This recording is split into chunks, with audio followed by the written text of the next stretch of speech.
Welcome to the Dr. Detective, a PhD true crime podcast. I am Dr. Detective Troy Looney. This is a series where we bring you the highest level of expert assessment based on experience. We evaluate, we talk, we educate. Today's episode, we're going to talk about the fan overdose, now justice, that's going to be served. It is 1 year later, and we're going to talk about the case. We're going to talk about the arrests that have been made, some of the details to bring you up to speed if you're not familiar with this case, and we're going to talk about how this happened. So essentially, January 7th, 2024, there were several friends that were partying together. They got together to watch the Kansas City Chiefs game, and they were playing the Los Angeles Chargers at the time. So these four friends gathered for parties and, watched the game, partied after. They went to the house of Jordan Willis. Unfortunately, January 9th, 2 days later, there was a tragic series of events when the fiance of one of the gentlemen failed to hear from him, and she was reaching out trying to contact him. That's Mr. McGinney, pictured here with April Mahoney's fiance. She then went to the home of Jordan Willis, where she knew they had been gathering for partying and watching the game and so forth. She was unable to contact him. The vehicles were still in the driveway. She's pounding. Finally, she makes entrance into the home, and she finds Mr. Willis sleeping. Unfortunately, in the backyard, she finds her fiance and two other gentlemen deceased. They were actually found frozen and deceased in the backyard of this residence here. Unfortunate series of events. Those three gentlemen were Clayton McGinney, David Harrington, and Ricky Johnson. This happened approximately 1 year ago, and the police started their investigation initially. And as a result, now 1 year later, there have been some arrests made in the case. So what we knew initially, these four friends got together for a party at the residence of Jordan Willis. At the time, he was 39 years old, and they partied, had some drinks. There was a mention of some THC or some other substances that were used or they partook in. And as a result, this tragic story of Mr. Willis saying he went to sleep and his three friends were outside. At some point in time, they were incapacitated with the drug use also that was mentioned. They were found frozen and deceased in the backyard. The police obviously were called out and the investigation process started. So what we do know is this is the residence of Jordan Willis. He's a researcher, and he invited his friends over. They partied together before. This was nothing unusual, but on this unfortunate date and time, something went wrong. Something happened. As a result, police came out. They talked with witnesses. Again, one of the witnesses being April Mahoney, the fiance of Mr. McGinney. She gave them statements about what took place and what happened. She was very forthcoming about the fact that her fiance did use cocaine. And if he was low on cash, Mr. Willis would provide the cocaine to his friends. So that was initially stated. Police were informed basically day one of what took place and what happened. So with that in mind, they obtained consent, several searches of the residence there, and they actually found substances as well. They found cocaine and they found some fentanyl present. At that time, the medical examiner was also contacted. These drugs were tested. Typically, it's up to the medical examiner whether the drugs are taken back to the lab, but they are sent out for testing. One baggie was found in a living room area of the home. The other baggie was found in a drawer or a dresser area. Both were tested and they were positive for fentanyl. The other baggie was positive for cocaine, unfortunately. So with the initial investigation, again, police knew day one there were substances involved. They knew there was consumption involved. And with the medical examiner being present, They take custody of the bodies at that time. They start the process of the autopsy, the forensic pathology, and the examination and the initial toxicology screening. So the final report would have been produced somewhere in the range of 60 to 90 days or longer. But what we do know is the police ruled out foul play in less than 24 hours with this case.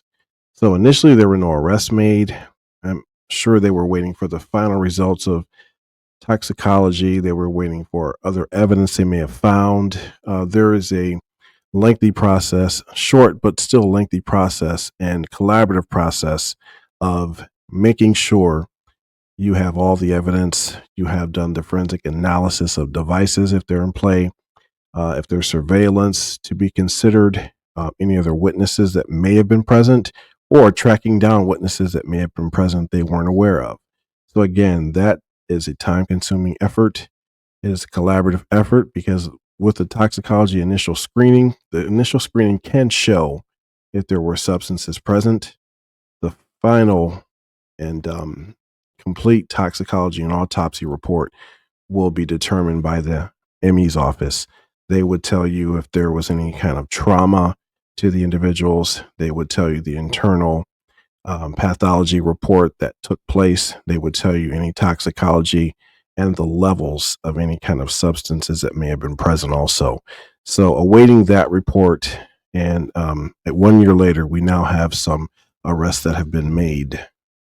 What we do know is day one, or several days after this incident was investigated, Jordan Willis checked himself into rehab as a result. So he was also taking part in the substance abuse. The toxicology screening and final report did show traces of drugs. So a lot of things to consider with the initial investigation. The police have to consider witnesses, they have to consider the victims, they have to consider the entire scene, right? So we're looking at the entire scene, the condition of the home, lockdown, if there was entry that had to be made by the fiance and by police. What were the security measures? Was there surveillance video? What's the condition of the home? Is there any kind of foul play or anything that leads to show there was some kind of foul play?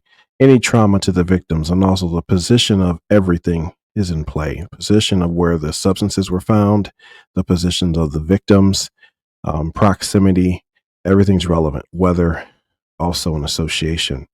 That will later be discussed by the pathologist.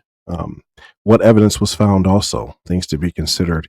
And of course, the witness statements. And of course, with the initial statement of April Mahoney, the fiance, Mr. McGeaney, she did state there was some cocaine usage by her fiance in the past, and Mr. Willis was a provider of the drugs in different or previous cases or get-togethers, right?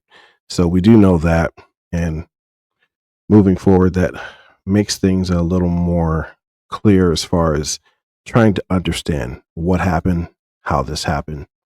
Looking at the home here of Jordan Willis, typically we've seen in many articles, many reports, we've seen several views of the outside, of the front of the home, the exterior. These pictures were shared by Mr. Willis's father. So different time of the year, different season. Of course, at the time of the unfortunate event and the tragic event, there was weather, there were freezing temperatures, snow on the ground, and so forth. So I wanted to engage these pictures because this shows a different perspective of, what they may have had to consider, right? So this is the rear of the home. We can see this is a fenced-in yard, a pretty rather large yard. But what is the position of the home in relation to the street view? Could neighbors have seen? Could Mr. Willis have seen his friends outside to see they were in distress? Looking at this view of the home here, this is the patio area. We can see sliding door there, maybe another door to the home. So that's also contingent upon Mr. Willis. Where was his bedroom located? Where was he sleeping? Was he inside at that lower level, or was he on the higher level or restroom? Wherever he had stated he was sleeping with headphones and a fan running. So again, we are speculating, but everything factors in terms of proving the charges. Now, the charges have been signed, but having a solid case for prosecution, everything has to be considered. So again, just looking at the yard here, we can see, the difference in maybe the season or time these pictures were taken, but the layout, and was there patio furniture, right? The position of the victims as they were found, were they sitting upright? Several different articles state they were found outside in the yard, right? Maybe shirtless and so forth. But what was the condition and scene at the time? So that is a factor to be considered and discussed. 1 year later, we have justice. We have 2 arrests, one being Jordan Willis, the homeowner and residence there. The other party being Ivory Carson, that was charged. So these 2 men were charged in the 3 deaths of the victims. And we're going to take a look at some of the news reports to see how the charges effectively came to be signed and what were some of the discoveries as a result. Says that a combination of fentanyl and cocaine is what killed them. It was bitter cold when someone came to Jordan Willis's house last January looking for a loved one who'd been partying with him and other friends 2 days before. 3 men who had been there to watch the final Chiefs game of the 2023 season were all found dead, frozen, outside the home. A witness told police Willis supplied the group with cocaine and identified Carson as the man who, in the past, supplied cocaine to others in the group. That witness knew the group to use cocaine before, but never before fentanyl. According to charging documents, police got Willis's consent to search the home and found 2 baggies inside, one with cocaine, the other with fentanyl. DNA results later described Willis as a, quote, major contributor for the bag of cocaine, and Carson as a major contributor for the bag of fentanyl. But make no mistake, the people who supply those drugs can and will be held accountable when people overdose. While this happened a year ago, our detectives continue to work on this case to get it to the point that we're at today, where charges are filed. And I just urge anybody who is thinking about buying drugs on the street to think twice before they do it. Kansas City Police Chief Stacey Graves also described a commitment to accountability that includes more than one narcotics squad. She said there is one that goes to every overdose, deadly or not, so that they can be there on hour 1 to determine who provided the drugs. In Platte County, Missouri, Betsy Webster, KC.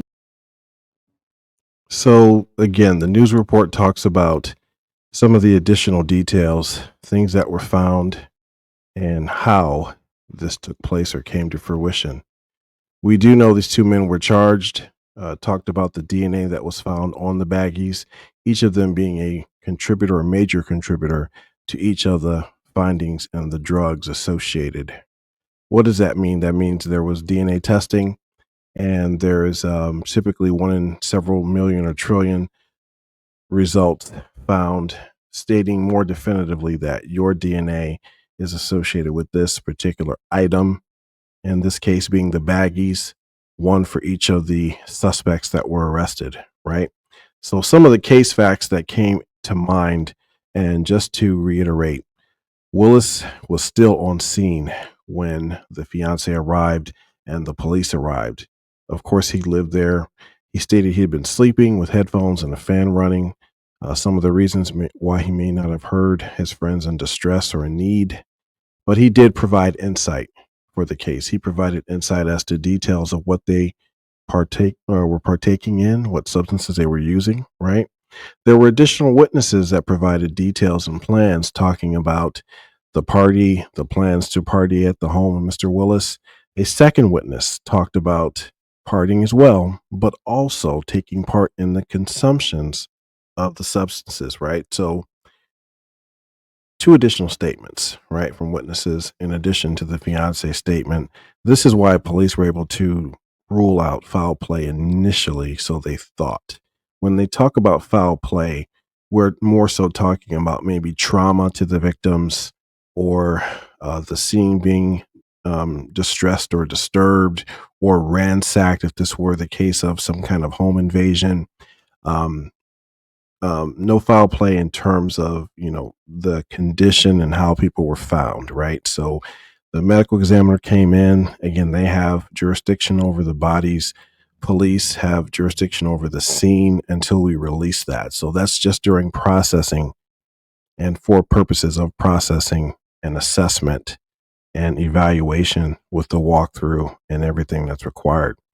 The substances that were recovered were seized and tagged into evidence and also tested. Those both came back with positive results for each of the substances, one for cocaine, one for the fentanyl, right? The testing, the DNA for both suspects. Also, there was a cell phone that was recovered and multiple messages between devices of the suspects and the victims that took place. Those were uncovered. Those were analyzed forensically. Those were evaluated, and a determination was made of the dealings and how this all factored into the case. So again, the pathology or pathologists that were part of the case are typically experts in their field. They specialize in the forensic pathology. So they determine by science what took place, what was the cause of death, and they make a ruling in their final report. Again, we have the initial toxicology screening. We're going to take a look at a world-renowned pathologist, Dr. Michael Baden, and well known for many cases. He investigated or did a second autopsy for JFK, Martin Luther King Jr., and several other celebrities, high profile. He provides an assessment essentially before this arrest took place. This was about 1 year ago. Let's take a look. It appears at this time that there was fentanyl and other drugs present. Fentanyl is used by doctors because it's a powerful painkiller. And one of the side effects is making a person sleepy.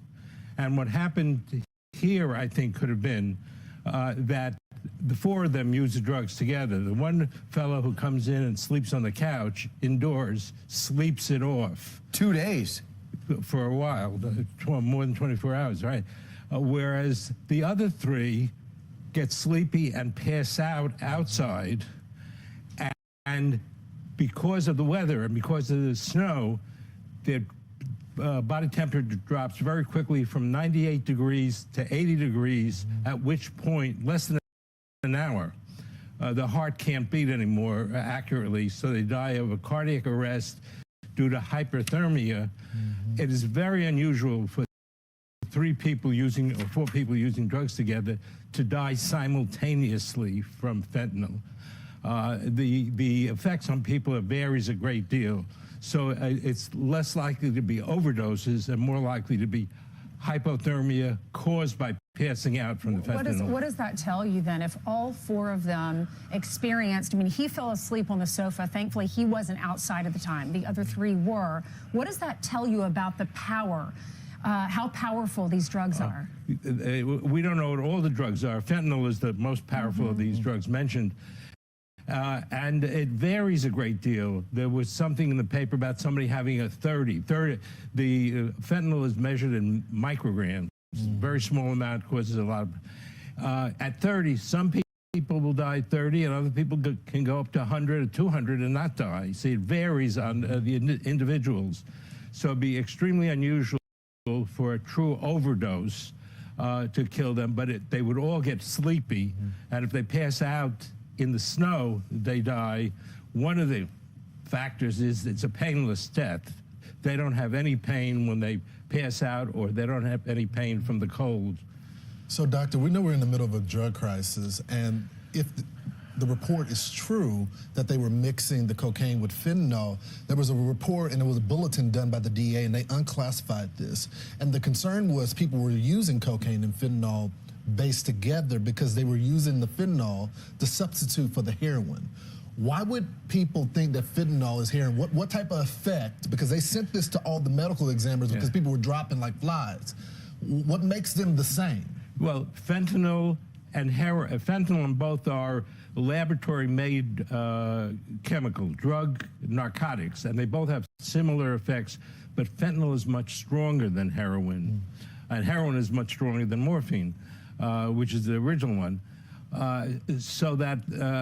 But when they're mixed with cocaine, sometimes addicts will mix a downer. Fentanyl is a downer, makes you go to sleep. Cocaine is an upper, and some drug users think if you mix them together, it makes it safer, and that's not true. They'll mix it together, makes it worse, and most fentanyl deaths combine other drugs with them. Right. I'm happy to say I'm not an experienced drug user, so this may sound naive. Could it be that someone gets cocaine and people put fentanyl in it, they don't know it? Oh, absolutely. That's part of the problem. Fentanyl is very cheap. It's very cheap for the drug lords and all, so that they can mix fentanyl with marijuana, they mix fentanyl with cocaine, and that's why, and it's much more powerful than the other drugs. So the four of them may not even known what they were getting. They might have thought they were getting cocaine, and instead it's fentanyl. And that's why, as Lauren said, we have to wait for the official toxicology But you do report. have a witness. A guy that lived through it, right? It sounds like the guy who was asleep on the sofa probably told police, because they said this is 100% not a homicide. People were accusing him, and he said, I didn't do anything. I bet he told police, this is the honest truth, this is what we were doing. Well, and maybe gave them the drug dealer's name or number, and then police knew what they were dealing with. Absolutely. That one thing, the police come there, and they got things from the scene, so they may have the packets or whatever the drugs were contained in, and they would have known, and that's why they said right away that it's not a murder. And they right away gave the impression it was a drug overdose. And the amounts of the drug are going to be very important into being certain about how the effects were. The initial report says trace of cocaine and fentanyl. Fentanyl is much more likely to cause death than I always cocaine. thought coke had you race. Fentanyl overcomes what coke does? They do different things, but they don't overcome. They just add to each other. One makes you higher, one makes you lower, but they don't cancel each other out, which some of the drug users think. You can't even dabble anymore. You can't try it. You can't. It's not worth it. One mistake. A very little bit of cocaine, of fentanyl can cause death, but a very lot may not. They find fentanyl users driving erratically have 100 Don't do micrograms. drugs. Don't do drugs. Dr. Bodden, thanks so much. Sad. They have So the assessment by Dr. Bodden, 100% on point there, right? So he was exactly right talking about the effects of fentanyl and cocaine mixing, the weather factors with freezing weather and the body, how it reacts to the changes in temperature. Also, this didn't help with the contributing factor of fentanyl being present that creates sleepiness for the victims, right? So all four men were using substances. One thought is if they all just went inside and fell asleep, this may have been avoided because the weather factor and the temperature of their bodies dropping did not help the situation. And as Dr.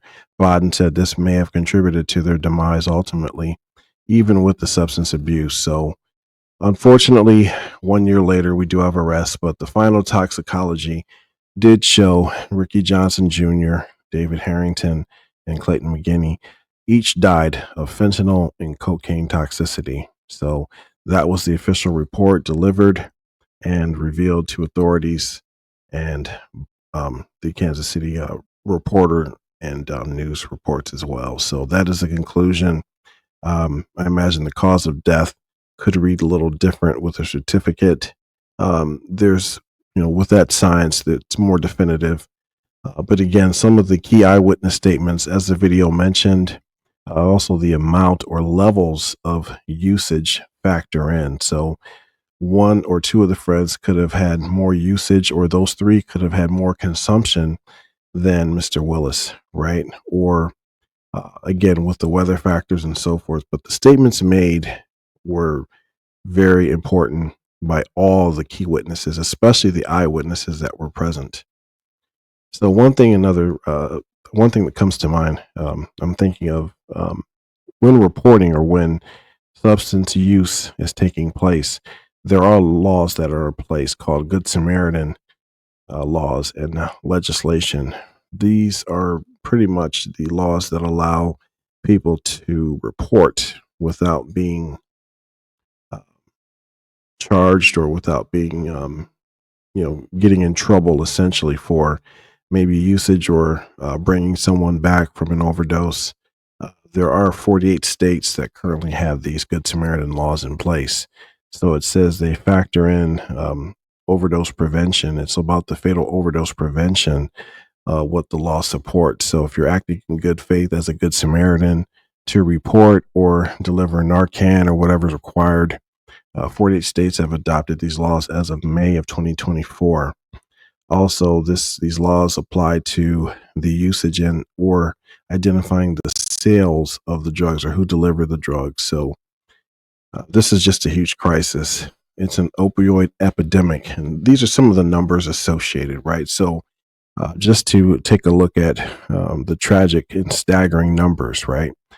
70,630 people passed away from overdose in 2019. 1.6 million had an opioid use or disorder.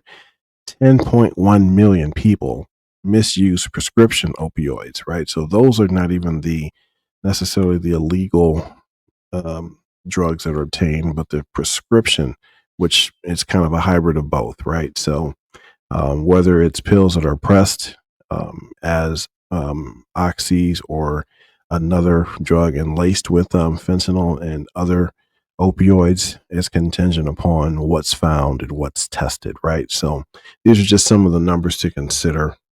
Again, deaths attributing to overdose on heroin and people trying opioids for the first time, right? People misuse prescription pain relievers for the first time, and it can cause addiction. So many different factors here.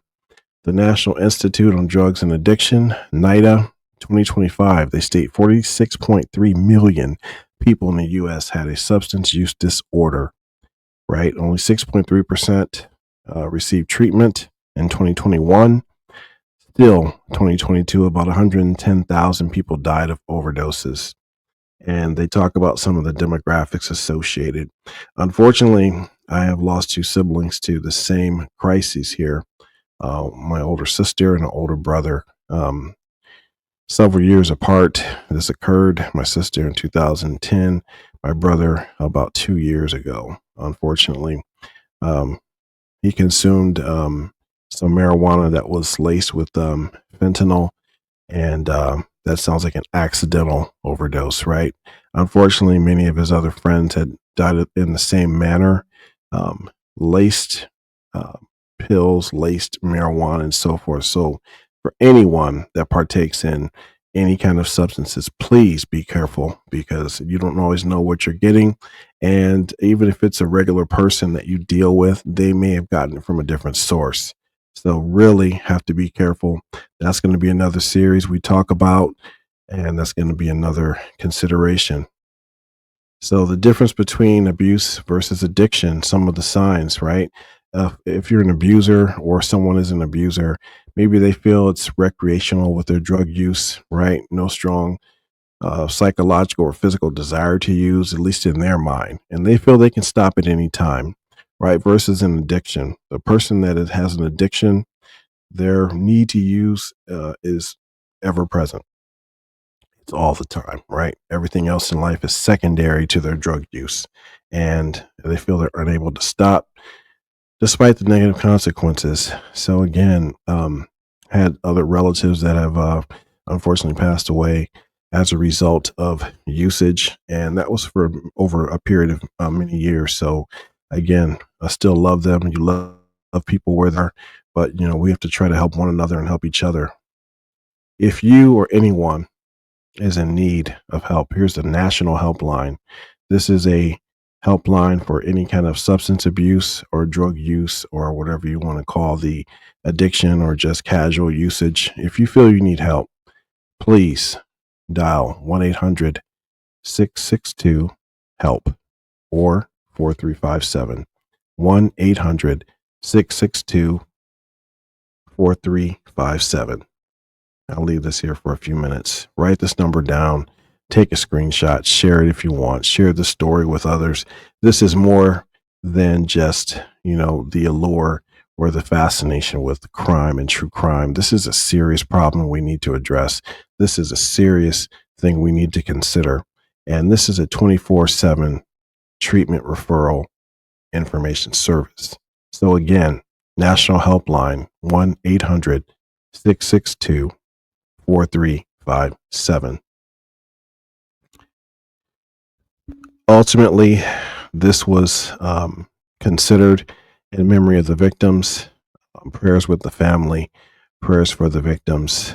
Again, I sympathize with the families. I do understand, because having lost siblings, having lost some additional friends, and just other associates that I've known over the years, people you just wouldn't expect sometimes. But, you know, there's a lot of pathways to get to addiction and abuse, right? A lot of pathways, could be other gateways, as people talk about. Different, you know, it happens different for different people. So we're all just human trying to make it through. But I want to say, on behalf of the series, the Dr. Detective sends love, send prayers out. And again, share the story. Please like and subscribe. On behalf of the families and the victims, again, I'm sorry for your loss. Justice is in process. This is still, of course, pending trial. The parties that have been accused are innocent until proven guilty, but it sounds like they have a rock solid case. They have probable cause to sign charges. And as a result, these two gentlemen may have bail or may have gotten out on bail, but they still have to appear in court and enter some kind of plea. And then we'll see what happens as a result. Again, this is the Dr. Detective, a PhD true crime podcast. Please, please like and subscribe. And I want to say thank you for watching.